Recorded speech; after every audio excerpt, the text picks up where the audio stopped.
Welcome to Better Sex, where you get the information and inspiration to create and enjoy your best possible sex life. Join your host, sex therapist Jessa Zimmerman, as she brings you expert guests, helpful tips, knowledge, and strategies to improve your intimate relationships.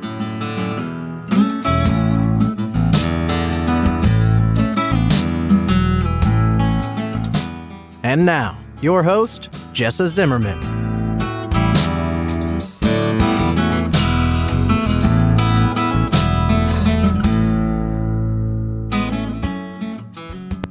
Hey, it's Jessa. Welcome back to another episode of the Better Sex Podcast. So glad you're here with me to talk about yet another thing related to becoming an easily intimate couple.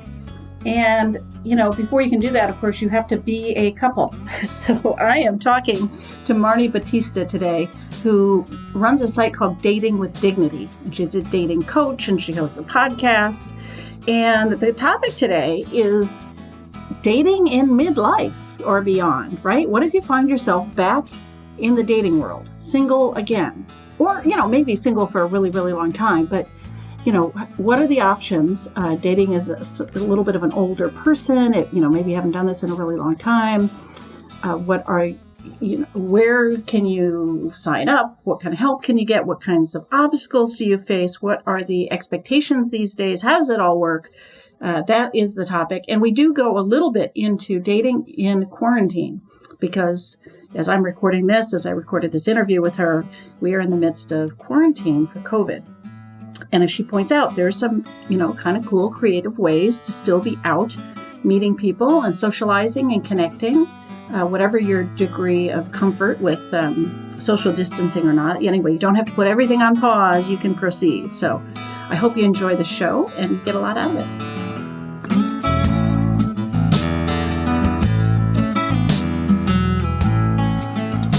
And before we start the show today, it is sponsored by Intimacy with Ease.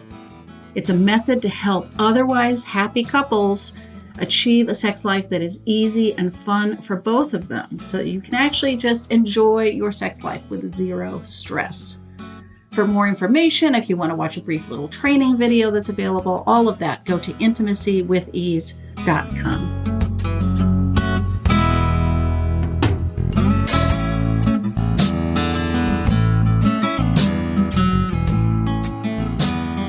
Marni, thank you so much for being on the show with me. I'm so happy to be here and to see you. Yeah, I know. It's so nice to have the connection through Zoom, which I'm getting kind of used to these days. So yes, we all are. Right. So first, just so people know, first part of the show, I really want to talk about what it's like dating in mid or later life, like going back into dating and things to consider or advice you have for people there. And then I do want to specifically talk about dating in the time of COVID quarantine, because this, right now, as we're recording this, we're all stuck at home and I have no idea how long that's going to go. So yes, it's very interesting right now. Yeah, I bet some curveballs for dating, right? So where do we start? So people that are coming into dating later, widowed, divorced, they probably haven't used dating apps. The lay of the land must be so unfamiliar to people. So what do you think some of the biggest challenges are people face, and how different is it depending on the reason you find yourself dating at this stage? Yeah. Well, I think the most important thing is that we all have a bunch of stories that we have made up about what it will be like. And so whether it's a nightmare, it'll be easy. I mean, I talked to women who were like, I had no idea it was going to be this hard. Or there's no X kind of guy, or I'm too old, I'm too big, I'm too successful, the apps suck, and I love the apps. I mean, it's sort of, it runs the gamut. So I think the first thing to do is to look at what are all the stories that I have and just write them all down. Oh, right? Just get them out there and then decide, how you're going to find out if it's true or it's not. And if you're going to be really in a place of taking a ton of self-responsibility is to say, And the ones that make it so that I don't want to go for it are those just excuses or fears, right? Because a Yeah. lot of times we're just like, yeah, it's a nightmare. There's no good men. And then it's so easy to say, well, I just would never do that, or I would never try that. And it's just totally convenient because you're actually terrified. All right. So if somebody has stories that there's no good man, or I'm too big, or I'm too old, how do you disprove those? Or, what do you do with those kinds of fears and stories, which I totally get could block somebody from starting to engage? Yeah. So one of the first things to do is to ask yourself, how true is that really? And the most simple thing you can do is, if you're a size 14 or a 16 or something, go online and just Google, women in size 16 in relationships. Or my favorite one to do, big or curvy celebrities married. Huh. Or what? I mean, I did that when I was like, oh, I should date someone. I should be open to dating someone shorter than myself. And then I Googled it and I was like, oh my God, look at all these beautiful, amazing women that are married to or in relationships with men who are shorter than them. So you will go and you might say, oh, well, that's because Rebel Wilson is famous or rich. And you're like, is it really? I don't really think so. So notice that it's around you. Also, it can be just if you are even out for a walk or at the market, you can look around and see who is with who, or who has a ring on her finger, because it's just total BS. Yeah. There is really, truly someone for everyone. Okay. What other kinds of obstacles do people face getting back, potentially back into dating after loss of a partner one way or another? Well, my favorite one is, and this is kind of mind blowing, but we work with women and we actually also, we do the internal work and, that kind of thing, but then we actually launch them. And so we look at their dating image. And I will say, and this is not an exact number, but it's around 85 to 95% of the women we work with wear clothes for them that are too big. Huh. So they don't know how to style themselves and then present with this image that they've got to put on a profile. Exactly. And it's not limited to women who are curvy. Even smaller women are still, we had a woman, beautiful woman, maybe a size 6 or something, really successful, flips homes, like totally has it together, in her late 50s. Actually, she's 61. And she worked with our image consultant and she was like, by gosh, I need to raise my hem up. Right? And this is not a fuddy-duddy person. It's just that her hem was about 1.5 inches too long. She was like, I would never wear a red dress. I would never wear anything fitted. And it's like we have to rejigger our image back to the sexual, sensual, feminine woman, not just like, because my image consultant tells this story how she realized her kid was 5 years old. She got divorced and she was getting ready to go on dates and she still had nursing bras in her lingerie drawer. That's a riot. Right? Which, you get into a groove, you're married, you don't really think much about it. They're probably coming to your office, for sexual therapy, counseling. But the bottom line is she was like, oh my God, I'm wearing baggy clothes. I'm wearing nursing bras. So notice wherever you are in your life, and do your clothes look like the life you had or an old identity? It's interesting because it seems like there's not quite the mechanical, but there's the understanding styling and what translates in a photograph and stuff like that. But you're also talking about how do you start to think of yourself as someone who would be out dating, who would be sexual, who would be, that might have been a long time ago if you had been partnered for quite a while. Right. And it's like, how do you? Totally. And so I love it. When we put a curvy woman in a really awesome pair of fitted black leggings and a top that's fitted with a V-neck to show off her awesome chest and a leather jacket and a little heel. And she's like, oh my God. I'm like, I look good. And so then, you have to make sure your identity reflects it. But that is just in terms of what is attractive, getting over the emotional hurdle of dressing like your new life for dating can be just a massive obstacle. And that's got to be more for just a profile picture, right? It's like, how do you start to be this person in the space of your life? Yeah. Well, yeah. And also going out on a date. Yeah. Yeah. You know, Oh, go ahead. I should say I have a story of a woman also who was pretty chesty, and she went on like one of the first dates and she was getting back into it, and she had a jacket on, and she noticed that she was constantly like fidgeting with it, covering herself. Just lots of things that we do when we're feeling insecure or not comfortable with ourselves. Yeah. So just be aware of it. Practice. I mean, especially at the beginning, it's practice. Yeah. And you did talk about inner work too, which you sort of said quickly, but it seems like that would make sense. Like, who are you going to be at this phase of your life moving forward? And how are you going to get comfortable in your own skin and your own self? You know, because the more comfortable we are, the more we'll be ourselves out on a date. Well, exactly. And what's interesting is, again, we pick up all these stories, you know, I have had clients who are married for 25 years, and they have a lot of stories even around sex, or that they weren't sexy because their husband didn't want to sleep with them anymore.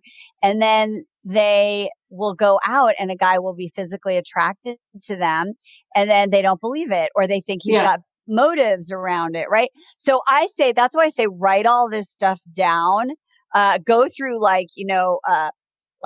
sex, money, physical care, get all the stories, all the things you're uncomfortable about, and then figure out a way to handle that before you date. Because one of the things that very hard lesson I learned is the best way to get over someone is not to get under someone else. I think that's a song lyric too, right? That's such a great line. Yeah. So don't do that. Don't be like, oh, well, I just got divorced. Let me go online, or let me just because you're not really ready. And then that can just turn into a whole you just create a whole nother set of problems for yourself. Yeah. Although I can imagine there are people who enjoy that freedom, and I get to go be sexual again and go play and have a second, not adolescence, but the people might want a period of more casual sexual relationships, or just go have fun without seeking a partner. Like a long-term partner, right? Yeah. And I actually recommend it, especially if you were, married when you were 21 and were married till you were 50, it's really important. I think developmentally, and I was married at 22 and got divorced at 38. And I was like, wow, I could choose right now. I could have fun right now. And that was really, really important. I think, the name of my business is Dating with Dignity, because you can totally do that. You're the only person who knows how you feel when you wake up the next morning. And there was at least a year or so where I was like, I feel good. I was like, I'm going to leave now. That was fun, and then I realized that I was starting to want more of an emotional connection. And then you kind of do the next level of work. So be honest with yourself. Give yourself permission. If you want to be a little hoe, go for it. As long as you feel really good about it and you're safe and all of those things that make you feel like that you have self-respect, then I totally give you permission to do it. And then you'll be honest with yourself. That phase might last one date or a year or two. You're going to have to decide. And then you're going to go to the next level. It's like ratcheting up. Yeah. Right? Yeah. And I would add in, also be honest with whoever you're with, because men or women, either way, if you're going to go have fun, just make sure your partners know that's what you're doing. Yes. And I have a friend who is a man who was married for 26 years. He met his wife when he was 16. So he was sort of doing that. And he was telling me, I keep telling these women, I just got divorced. I am like I'm trying to get my custody shit together. I'm trying to figure out how to be a single dad. I totally am having fun with you. I'm not looking. And he said, so many women were like, oh, let me try and change your mind. You'll fall in love with me. Right. And so for men and women who are listening, if the other person gives you the disclaimer, which I think is super fair and appropriate, believe them. Yeah, that's generally good advice across the board. If they tell you something, just believe them. Don't think you're going to change them. It's all that wishful thinking. Not with me. Exactly. Exactly. So so pay attention. All right. So you just mentioned children. I think or did my head go to that? Anyway, I did. No, I realized, okay. I said custody. Yeah. It's been all right. It's been a long quarantine. That seems like another obstacle potentially if you've been widowed, you have full-time custody of your kids. If you're divorced, you might have split custody, which could give you some free reign. But there's this, questions around dating when you have kids. When do they meet? How do people navigate that? Do you have some general advice around Yeah, well, I would say dating when you're a definitely. parent? Yeah, and I would say definitely don't make your kids like an accessory or a way to meet up that feels like you use them as a little buffer zone. So I'm not a fan of like, yeah, let's meet at the park. I go there with my kids anyway. Or have my kids this week. I couldn't see you till next week. Why don't we just meet up at the park or at the beach or at the whatever? I'm not a fan. Don't confuse your kids. They're like, oh, this is my friend Jeff, and they're like, that's weird. So kids are they're sponges, and I'm not a parent Yes.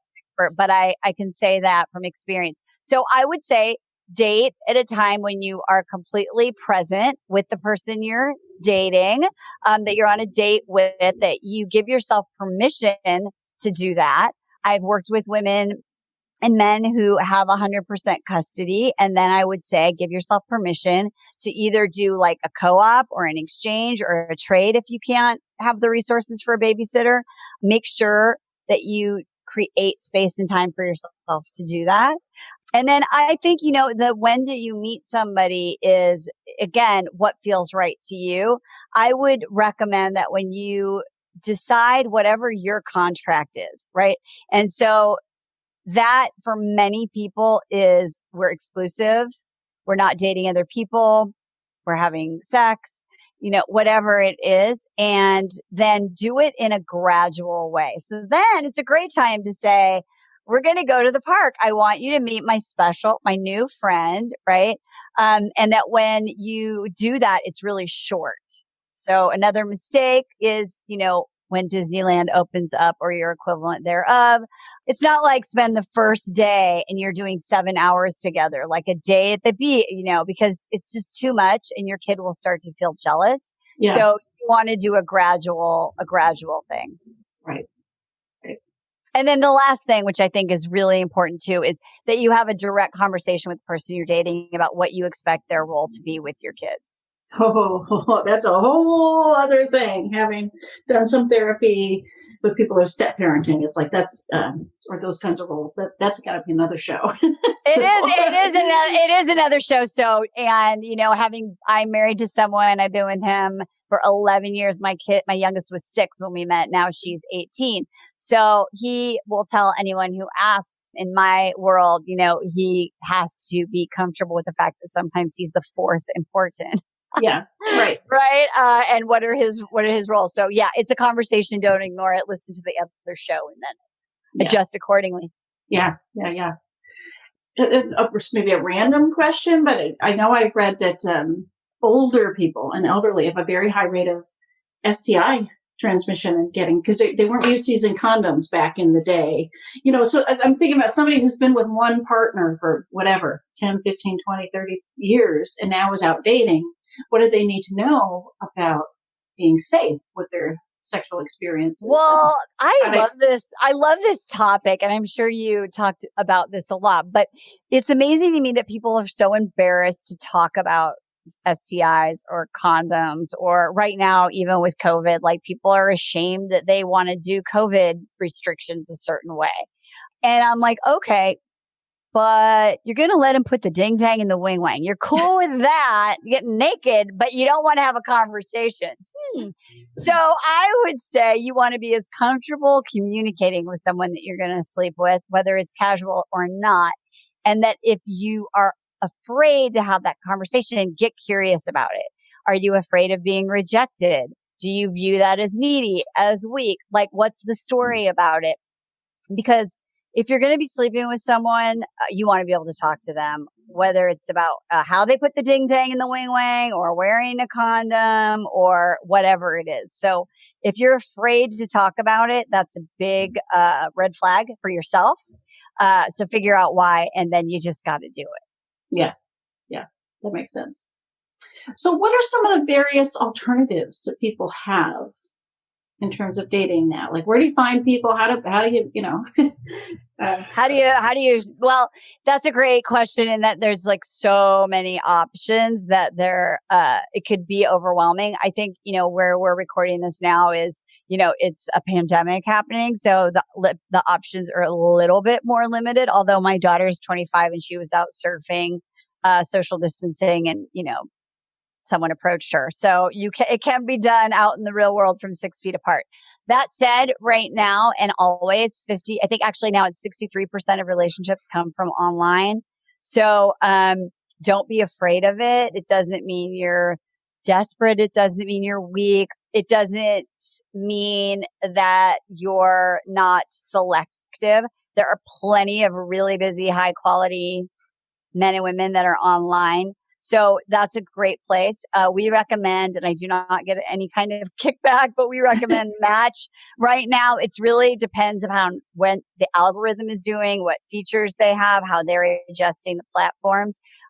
So it really does depend. But right now, we're recommending Match. I think the thing you don't want to do is get on like 4 apps and 2 dating sites and start juggling it around. Pick one site and maybe one app, devote 30 minutes a day to it, meaning answering people, sending messages out, whatever it is that you're doing, and take it seriously. When it doesn't work, if you do it like, let me just try this, it just, you're half in it and you're going to get a half result. Yeah.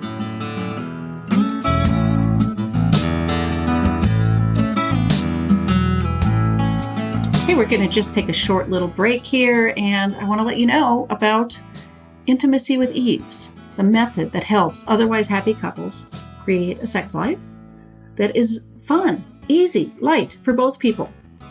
So if you are an otherwise happy couple, if sex is the elephant in the room or sex is the little bit of the challenge for you guys, you may want to check this out.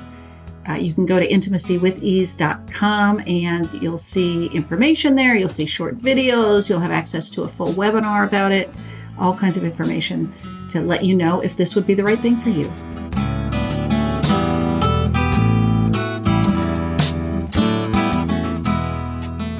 Are there any apps or sites that you kind of recommend avoiding for people later in life that are either meant for young people or meant for just hooking up, or I don't know, that somehow could be Yeah, no, that's a great question too. I mean, I don't love anything that's super free, like Plenty of Fish, not a fan. I can't tell you why I don't recommend eHarmony exactly, other than that our anecdotal data over the last decade is people rarely meet on eHarmony, even though I know tons of people meet on eHarmony. It's just very cumbersome. The question is just a lot. So I don't recommend those. I think that there are smaller sites that are like niche sites, for example. So what often we recommend, if you know that you have strong Christian faith and you really want that, there's a great site called Christian Mingle, and we've had people meet on there. If you are a fitness person, there's great fitnesssingles.com. We've had people who look at there's a I think it's called consciousmeat.com for like spiritual people. So a niche site is cool, but just know that the pile of men or women is smaller. Right. So right. If it doesn't work or you don't get a ton of response, don't be too disappointed. And remember, it only takes one. Yeah. Yeah. And then isn't there I think I've seen ads for like silver singles or something for 50 plus. I cannot confirm or deny. And okay. So no, and we have never had anyone use that one successfully. Yeah. Okay. What are the other options besides, or other things people might think about doing besides online dating? Yeah. So I always say, be the person you want to attract. So that means get involved in the things that you really love and engage in them. And then when you're doing them, put your phone down and engage, right? And connect with people. So whether it's taking golf lessons or tennis lessons, or if you're like into investments, go join an investment group. There are so many places and ways to meet now, virtually and in real life. Pick the things that you're really interested in. If you're a sommelier, like go on a wine situation. We had one of our clients an avid sailor. She was like, I've been a member of this yacht club in San Diego for like over a decade. There's no single men. We worked on some of her limitations. Her boyfriend totally sails, and she met him at the yacht club. So you will be surprised to know that there are men and women where you are now. It's just that if you have a lot of those stories you'll see them, right? And you're wearing your clothes from 1997, you probably won't be noticed or you won't notice them. Yeah. Yeah. And that ties into something I'm always talking to people about, which is be strongly yourself, pursuing your interests, be your own individual person instead of desperate to find someone to complete you, So the idea of finding your own passions and enjoying them, to go to because you enjoy them, not because you're looking for your date, Yeah. And also be aware, like choose at least one thing that's going to have men, right? So like I love to knit, but I'm not going to go to the knit shop, to meet men. But I would love to be in a co-ed book club, right? Like that's a really great thing, or a movie situation, or like I said, a lot of other activities, co-ed soccer. If you're active, do something active. I have a client who she went on her dream trip hiking in Nepal like 3 years ago. She had done all the inner work and she met her guy on the road, on the hike. Yeah. I know that way back in the day on my podcast, I interviewed a matchmaker. I don't know if that's something you've ever had experience. And then on the airplane, I have seen those ads for It's Just Lunch. Any thoughts about those vehicles? Well, I have lots of friends who are matchmakers, so it's not personal. I feel, especially for women in their 40s and up, matchmaking is just not nice for your ego at all. Matchmakers are often, first of all, their clients have to have a certain income level. And so they're looking often, if they have male clients in their 60s, 70s, those tend to be the men who have an unrealistic idea of who is appropriate for them. And so they're going to want women in their 20s and 30s. And so I have had so many clients just feel like crap because the matchmaker will say, it's really hard for me to match you. This is really going to be hard for me. Or we don't take women on. And it's nothing wrong with you. It's just who their customer is. Okay. So don't ever believe the story that quality men of our age group want young women. Some do. They're probably not the men that you want to date anyway. Yeah. So there's that. I think the other thing is that the methods that matchmakers use aren't going to get you the best quality, meaning that, and again, I'm in groups with matchmakers and once a week there's a post. I have this person. Does anyone know someone? Right? Or they're posting it on social media or they're pulling people off the street, right? Oh, he's handsome. I need a 50-year-old, blah, blah, blah, blah. So again, not all matchmakers do that. And I'm sure there are amazing matchmakers who will match women who are older. I most often hear women who are very frustrated by that process. So I don't recommend it as a go-to. If you want to do it efficiently, learn like a strategy, have a plan. Don't just do it half-assed. So think about why was I going to hire a matchmaker and figure out another way. Do you think it's more effective? I mean, you work with women. Do you think it's maybe more effective for men to use a matchmaker or not really that much better? I don't know, in that I have had some male clients when I first started my practice that did not have luck. Yeah. That said, they wouldn't be here if they didn't have some level of success. Right. So that's sort of my take. I just would say learn how to fish rather than have someone catch you fish. Yeah. Okay. That makes sense.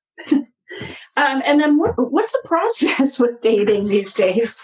What do you recommend in terms of progression, in terms of spending time with somebody, in terms of safety, meeting somebody online, who pays, what's sort of the, what do people need to know about how does this work 20, 30 years after, Yeah. So what's really interesting is I think we're in a turning point right now with the pandemic, in that it is, I think, going to bring things back to center. So if you would have asked me this in January 2020, I would have said this, and I think it's still true to some extent, that if you are a single woman, you have to understand that men now worry about two things: that you're going to reject them and that they're going to be perceived as a predator. Men didn't used to really think about that. They were just like, I'm afraid she's going to say no and then my ego will be bruised and it's really embarrassed. So now you're going to have to really make it very obvious that you want someone to pursue you. And that can be very direct. You know, one of my favorite lines is, if you asked me out on a date, I would definitely say yes. Okay. Right. I interviewed someone. Or if you asked me in for a nightcap, I would say yes. Or if you asked me up to your bedroom, I would say yes. Yeah, totally. Well, depending upon what it is. Absolutely. Right. So, and I think that men are really concerned about that. So the good guys don't want to be perceived as predators. I was interviewing a guy for my show the other day and he was like, I can't remember the last time I picked somebody up at their house. I mean, that used to be a thing, right? Yeah. When I was dating the first time. So, but you can have someone pick you up at your house. So if back when you dated in 1974, men picked you up and now nobody's offering and you think, God, what's wrong with this guy? I would just say he's terrified. So, and they are afraid to even suggest restaurants. Because what if you're gluten-free or dairy-free and he picks, Il Forno and then you weren't happy. So they're scared. They need direction. I'd love to go out to dinner. I don't have any food allergies. So surprise me. Or, if I have a dairy allergy and I know a couple restaurants that are nearby me and some near you, would you prefer me pick or do you want to pick? I mean, you have to just make it really clear. That's why the communication thing has never been more important. Yeah. So, and I recommend that for women that you don't pay at the beginning, don't offer unless you actually want to pay. Because I've also had women do the purse grab and then the guy goes, okay. And then they're like, what a jerk. I'm like, then why did you offer? So, and I think I'm old fashioned. So I'm a fan if a guy pays on the first date, even the second date. By the third date, I think it's great to say, thank you for dinner. I'd love to go for a drink and let it be on me, or let me buy dessert. Or, I was thinking I could take you to brunch this weekend if we see each other, right? So that you're starting to make it reciprocal. Yeah. Yeah. Okay. And in terms of safety, I mean, what do you usually advise? I mean, you probably don't advise someone, don't give them your home address and have you pick them up at home, right? When you're meeting somebody from online. Well, here's the thing. It really depends on your own personal level of safety. I think that before you even go out on a date, there's a lot of things that you can do. I do recommend the first date be at a low commitment place for a low commitment amount of time. So, right now, whether it's a socially distant, share, bring your own bottle of wine and drink half and save the rest for later, right? Or a coffee or whatever it is that you're doing, yeah, let's meet up. I have an hour on Friday afternoon. I have an hour on Saturday. And that way it's got a short beginning, a middle, and an end. And that way you can start to, build trust, see how they show up between the dates. Does he call? Does he follow through? And then, yeah, I wouldn't recommend, inviting a guy to your home the first time you meet him and just going for it. I think you're putting yourself at risk. That being said, I totally have no judgment because there are certain people who feel like they want to do that. And it depends on where they live and where they are. And right. So it's just about being savvy. Yeah. Are there any other things like red flags people should be listening for or other steps to take to be safe? Yeah. So I think, catfishing is a thing. And so if by the third or fourth email or text message, they're not asking you out, or they have a story about why they can't ask you out. And then as a backup, if you say, great, well, I'm really looking for something long-term right now. And in order to know if we have chemistry, I need to go to the next level. So why don't we Skype or FaceTime or Zoom or whatever it is? And if he's like, oh, well, it's like, no, especially now. So if someone doesn't do a video situation, be very, very, very, very, very, very, very skeptical. Okay. And I would ask for that sooner rather than later. Yeah. Okay. So that leads a little bit into quarantine, COVID, dating. Are we all just confined to our homes alone for the rest of our lives, miserable? What are people's options? Well, it's so crazy. I mean, honestly, one of the things that's really coming up for our clients right now is the social tension created by different ways that people are interpreting quarantine geographically, morally, spiritually, all of those sorts of things. So it's like politics in a lot of ways. And so depending upon where you are, and this could be broadcast, who knows what it'll be like next week, right? Right. So I think the most important thing to do is to say that, number one, that if you are not comfortable being in physical contact with someone, you absolutely can still completely have an amazing experience by starting off virtually. We have clients that are crushing it in the virtual realm and doing that progression, right? Like, would you like to jump on FaceTime for 10 minutes? Great date. We should do a Zoom date for an hour. Okay, great. Like, do you want to do, and people are being super creative with their dates, whether it's a different background. Want to go to Paris? Sure. I'll order you some French food from Postmates and a bottle of wine and let's put our screens with the Eiffel Tower and let's go to Paris. I mean, there's a lot of creativity. So don't let this be an excuse. I think the other great thing is that because there is no easy, quick hookup for most people, that there are many more people online who are actually looking for a serious relationship, and there are no distractions, whether it's the number of drinks that you order or the loud jazz music at the club you would go to, or the movie that you'd be watching and not speaking to each other. This is forcing us to actually have real conversations. So it's a throwback. And so for someone who dated a long time ago, this will be easy for you because that's how it was in the olden days. You didn't take your pants off and you just talked for a long time.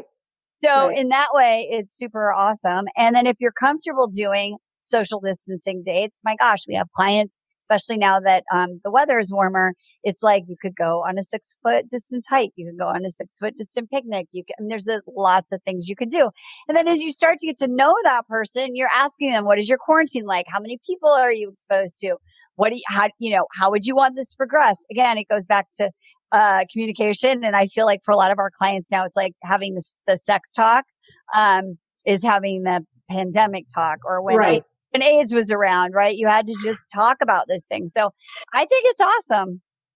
Yeah, cool. I love the idea of ordering somebody dinner and then changing your background. I never would have thought about that. It's really cool. There's a lot of things you can do. Yeah. Anything that we've missed in terms of something you'd want to cover around dating, after divorce or midlife?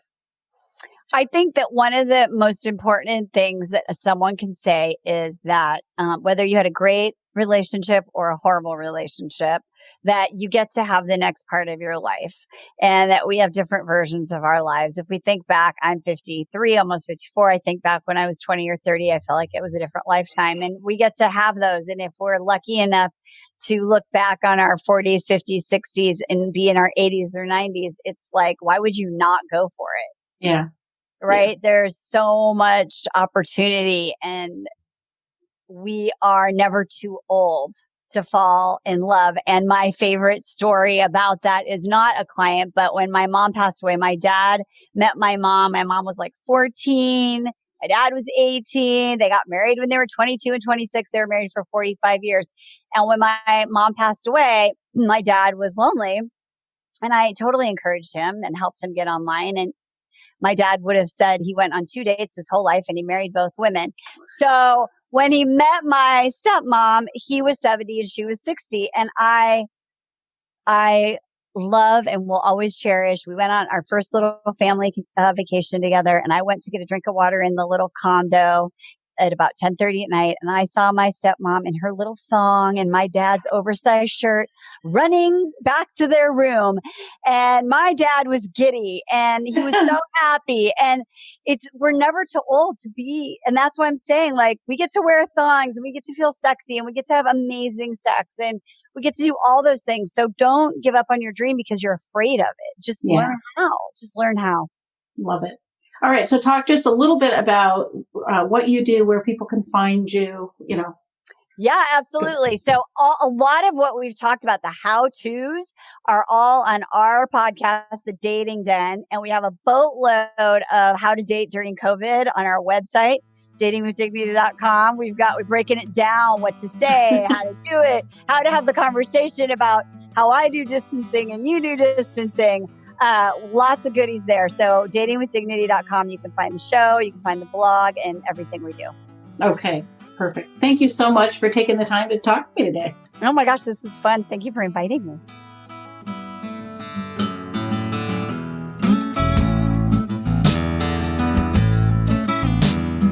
You've been listening to Better Sex.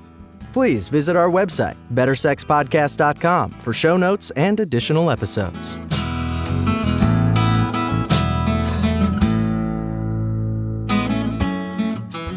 And that's a wrap for today. I really hope you enjoyed the episode. If you are enjoying the podcast, if some of this material resonates with you and you would like to make a difference and make sure that this keeps coming out in the world once a week, ongoing, there are a couple things you could do to show your appreciation. The first would be to go to iTunes and rate and review the show. That really helps us be found by new listeners when you review the show on iTunes. You can find a link at bettersexpodcast.com/iTunes. The other thing I want to invite you to consider is becoming a Patreon. For a small monthly pledge, you get some benefits. So for $2 a month, you get advance access to every single episode. For $5 a month, you get a chapter of my upcoming new book. And for $10 a month, I host quarterly get-to-know-you and question-and-answer chats over the web, and you get invited to that. I would love to have your membership in that, become part of the Better Sex family. You can find a link at bettersexpodcast.com/Patreon, which is Patreon. Again, thanks for listening. I'm glad you're here. Feel free to comment, ask questions, get in touch. I'd love to hear from listeners. Thanks.